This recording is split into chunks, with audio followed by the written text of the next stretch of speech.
आभार। इतना आप लोगों ने प्यार दिया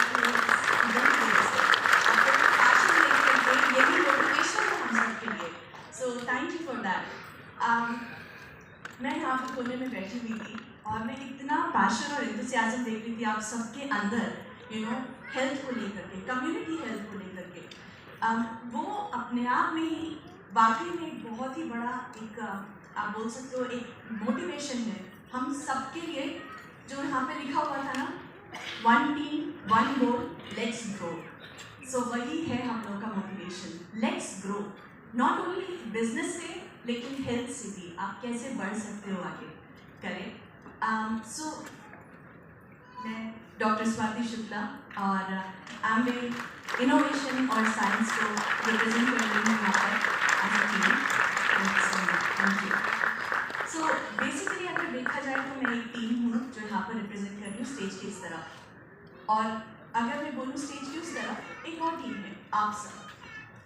लेकिन अगर कोई बाहर से उसको देखे ऑडिटोरियम के, तो क्या वो ये बोलेगा कि नहीं इनोवेशन साइंस का प्रोग्राम है या जो बिजनेस ओनर्स हैं उनका प्रोग्राम है, डिस्ट्रीब्यूटर्स का प्रोग्राम है? नहीं, सिर्फ एक चीज़ कॉमन है हम सब के बीच में, और वो है क्या? कोई गेस? Absolutely health. और उसकी नींव है, उसकी फाउंडेशन है न्यूट्रलाइट। हम सब एक फैमिली है और वो है न्यूट्रलाइट फैमिली। सो न्यूट्रलाइट क्या है? न्यूट्रलाइट एक विचारधारा है, राइट? आप क्या खाते हैं वो तो है ही, मार्केट में बहुत सारे ब्रांड्स हैं जो बताता है कि आप क्या खाते हैं, पर क्यों खाते हैं, कितना खाते हैं, कैसे खाते हैं, वो है न्यूट्रलाइट। यहाँ पे इतने सारे लोग हैं, कोई अपनी सेल्फ केयर के लिए, कोई अपने परिवार के लिए, कोई कम्युनिटी के लिए, सोसाइटी के लिए, अपने आगे आने वाली जनरेशन पोती पोतियों तक के लिए हेल्थ के लिए सोच रहा है, वो है न्यूट्रलाइट। हम जो भी प्रोडक्ट बनाते हैं उसके पीछे एक मकसद होता है, क्या? रिस्पॉन्सिबिलिटी, एक कर्तव्य, खुद की हेल्थ के लिए, अपने परिवार की हेल्थ के लिए, और इस कम्युनिटी के अलावा जो हमारा मदर अर्थ है, जो प्रकृति है, उसके पीछे वो है न्यूट्रलाइट। तो आज हम सब जब जानते हैं कि न्यूट्रलाइट हमारे जीवन शैली का कितना एक महत्वपूर्ण पार्ट है, एक भाग है, जिससे healthy you, healthy family and healthy earth हम जब बोलते हैं, तो उसी न्यूट्रलाइट को चलिए एक बार फिर से मिलकर के उसके विज्ञान को समझते हैं, क्योंकि वो हमारे जीवन शैली का, हमारी विचारधारा, हमारी आइडियोलॉजी का सबसे एक इम्पॉर्टेंट प्रेरणा स्रोत है, राइट? सो न्यूट्रलाइट क्या है अगर मैं आपसे पूछूं, तो ये एक फिलॉसफी है जिसको आप यहाँ पर देख सकते हैं कि ये 5 स्तंभ से मिलकर के बनी हुई है, 5 स्तंभ। पहला है इसमें प्लान फॉरवर्ड। ना प्लांट फॉरवर्ड मतलब जहाँ पर हम जो हमारा वनस्पति है, जो प्लांट नेचर है, उससे इंस्पायर होकर के हमारी आइडियोलॉजी है, कैसे और क्यों। ये हम सब जानते हैं कि आयुर्वेदा की जो उपज थी वो भारत में हुई थी पुराने समय से, बहुत ही एंशियंट समय से। यही नहीं, अगर आप सी वी रमन जी की बात करें, जो कि बहुत बड़े साइंटिस्ट थे जिन्हें नोबेल प्राइज मिला था, उन्होंने भी यही बताया था कि अगर जो प्लांट्स हैं उनके अंदर भी जान होती है। मतलब प्लांट ड्रिवन सोच, प्रकृति से जुड़ने का जो एक जो तरीका है वो भारत में ही उपज हुआ था। हम 5 तत्वों से मिलकर के बने हुए हैं, करेक्ट? तो कैसे जब हम नेचर से जुड़ते हैं तभी हम आगे बढ़ सकते हैं, तभी हमारे में हार्मनी आती है। और प्लांट के अगर आप साइंटिफिकली देखें तो उसके बहुत सारे हेल्थ बेनिफिट्स हैं, लेकिन उसके अलावा भी उसके बहुत बेनिफिट्स हैं, राइट? आपकी एक सोशल रिस्पॉन्सिबिलिटी, क्योंकि वो सस्टेनेबल है, जैसे हम आगे देखेंगे अभी, राइट? अगर आप बात करें उसकी सस्टेनेबिलिटी की, जैसे हमने पढ़ा कि वो कितना इम्पोर्टेंट है, तो वहीं पर ही आता है हमारा सेकंड स्तंभ, यानी कि एनवायरमेंटल स्टीवर्डशिप। इसका मतलब है कि आप लीड कर रहे हैं, प्रकृति की तरफ भी आपका कुछ कर्तव्य बनता है। जब हम उनसे लेते हैं तो हमको वापस भी देना है। अगर मैं थोड़ा सा विज्ञान के सेंस में बात करूँगी, साइंस के टर्म्स में, जो सॉइल होती है उसी में ही अन्न उगता है, राइट? यही अन्न हम खाते हैं।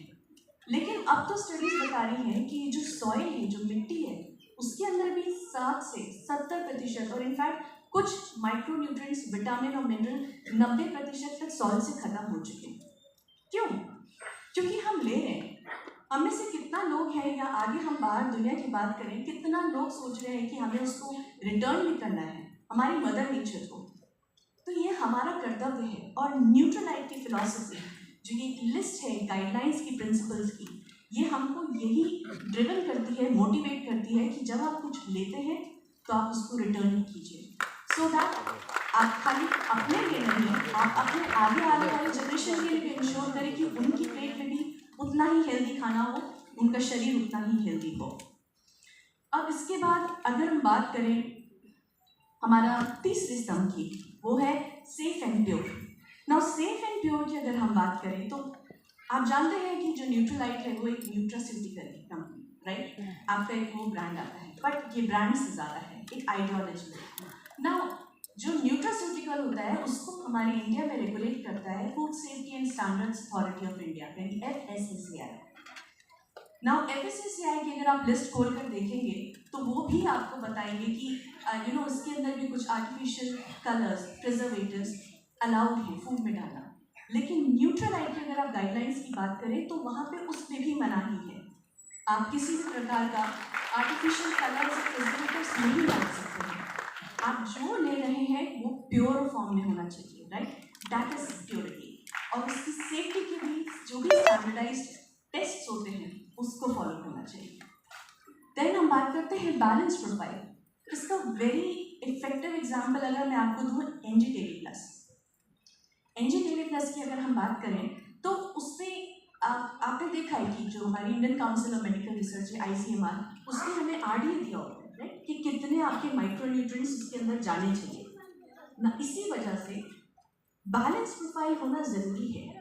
कोई भी चीज़ अगर आपके शरीर में जा रही है, अगर वो अति में है या कम है, दोनों ही चीज़ें नुकसान कर सकती हैं, चाहे वो मैक्रोन्यूट्रिएंट्स हो या माइक्रोन्यूट्रिएंट्स हो।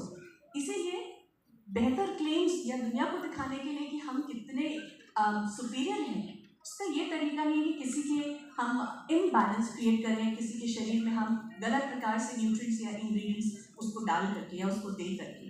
बैलेंस प्रोफाइल होकर के भी हेल्थ मिल सकता है, ये एक अलग स्तंभ है, इंपॉर्टेंट स्तंभ है न्यूट्रलाइट का। एफिकेसी की अगर मैं बात करूँ, एफिकेसी हम सब जानते हैं ना। मैं clinical affairs and nutrition team का हिस्सा हूँ, तो मैं आपको बता सकती हूँ कि इसके पीछे भी साइंस है। NG Daily+ के अंदर आप गोटू कोला बोलेंगे तो वो 120 mg क्यों डला होता है? तुलसी के अंदर अगर 2% ऑलिक एसिड है तो वो क्यों है? अगर आप बात करते हैं वेट मैनेजमेंट शेक की तो उसके अंदर 60% ही हाइड्रोक्सी सिट्रिक एसिड क्यों? क्योंकि एफिकेसी मायने रखती है नंबर्स में। आप ये मत देखिए कि लिस्ट में कितने आइटम्स प्रेजेंट हैं, आप ये देखिए कि जो जितना प्रेजेंट है वो आपके शरीर को कितना फायदा दे सकता है या सिर्फ नाम के लिए है, वो एफिकेसी होती है। तो जो भी न्यूट्रलाइट के प्रोडक्ट्स में आपको एक्टिव्स मिलते हैं वो एफिकेसी के जो आपका प्लेटफॉर्म होता है उस पर खड़ा उतरता है। And then of course your balance profile, आपका शुगर, आपका सॉल्ट, आपके जो भी मैक्रो और माइक्रो न्यूट्रिएंट्स हैं जैसे हमने बात करी, वो सब कवर करता है। अब जो सबसे इम्पॉर्टेंट बात आती है वो होती है ट्रेसेबिलिटी। ट्रेसेबिलिटी मतलब क्या?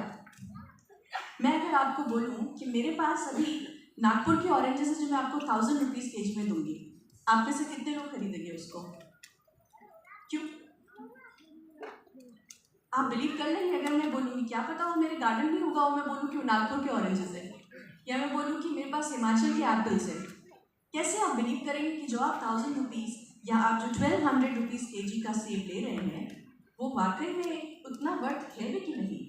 उसके लिए जानना जरूरी है कि वो क्वालिटी का ऑरेंजेस या उस क्वालिटी का एप्पल आपको मिल रहा है कि नहीं मिल रहा है, राइट? इसका अगर मैं आपको एक सिंपल एग्जांपल दूं, आपको कहीं डेस्टिनेशन पे जाना है, राइट? आपको पुरी जाना है। कोई भी नया इंसान अगर भुवनेश्वर से स्टार्ट कर रहा है, अगर उसके पास एक प्रॉपर मैप नहीं होगा, क्या होगा? वो रास्ता भटक सकता है, जो उसका डेस्टिनेशन है वो सक्सेसफुल नहीं होगा। लेकिन अगर आपको पता है कि आपको कौन से रास्ते से जाना है, कहाँ राइट लेना है, कहाँ लेफ्ट लेना है, कौन से स्पॉट पे रुक के आपको खाना खाना है, राइट? इससे क्या होगा? अल्टीमेटली आपकी डेस्टिनेशन जो होगी वो सक्सेसफुल होगी। क्यों? क्योंकि जो आपका ये रोड मैप था वो वेल डिफाइंड था, एक स्पॉट था। आप जो भी अपने प्लेट में फूड ले रहे हैं या आप जो भी सप्लीमेंट ले रहे हैं वो इंग्रेडिएंट भी ऐसा ही होना चाहिए। अगर मैं आपको नागपुर के ऑरेंजेस दे रही हूँ, मुझे ये श्योर करना चाहिए कि वो नागपुर के ही फार्म से आ रहे हैं, उसी मिट्टी से ही आ रहे हैं। Classic example ashwagandha. दुनिया के किसी भी कोने में अश्वगंधा आपको मिल जाएगा। मैं अपने घर पे भी उगा सकती हूँ अश्वगंधा, राइट। उसका लीफ है, रूट है, स्टेम है, क्या पता, मैं आपको अश्वगंधा बेच रही हूँ।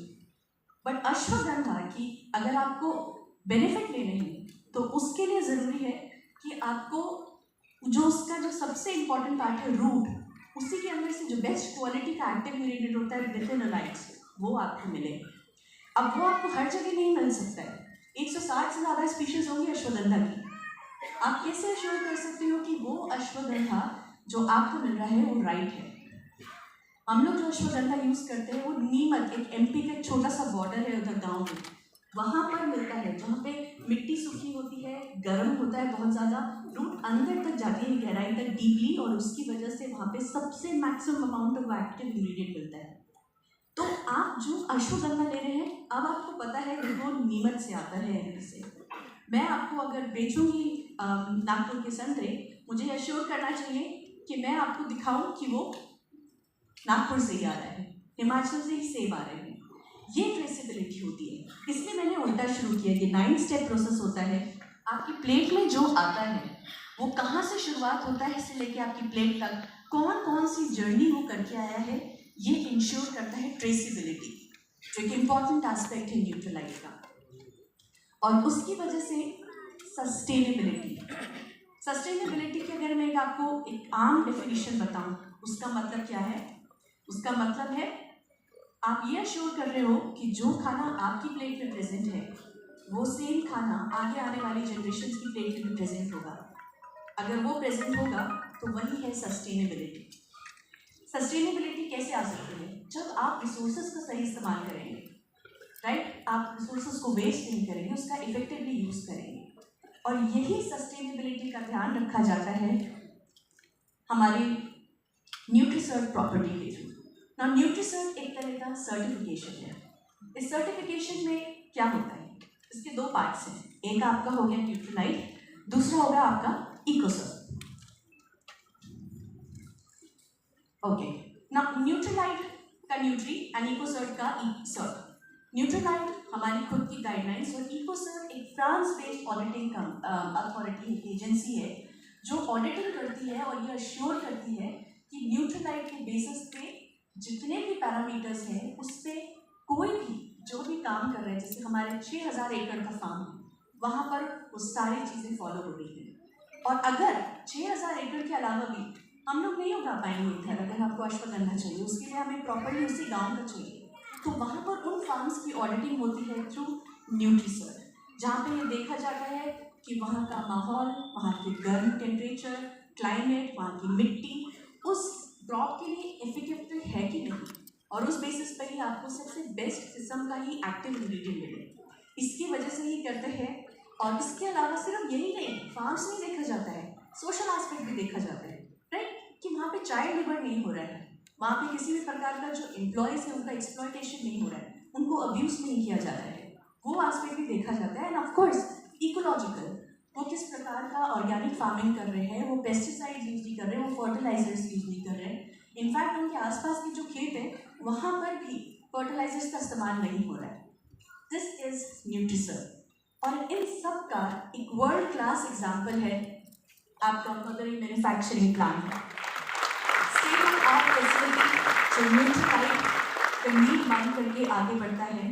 सस्टेनेबिलिटी का एक क्लासिक एग्जाम्पल, यहाँ पर आप सिर्फ ये मत देखिए, ये 6000 एकड़ में जो फैला हुआ है करोड़ का आपका ग्रीन फील्ड, ये सिर्फ आपको वर्ल्ड क्लास प्रोडक्ट्स नहीं देता है, ये सस्टेनेबिलिटी का एक क्लासिक एग्जाम्पल है।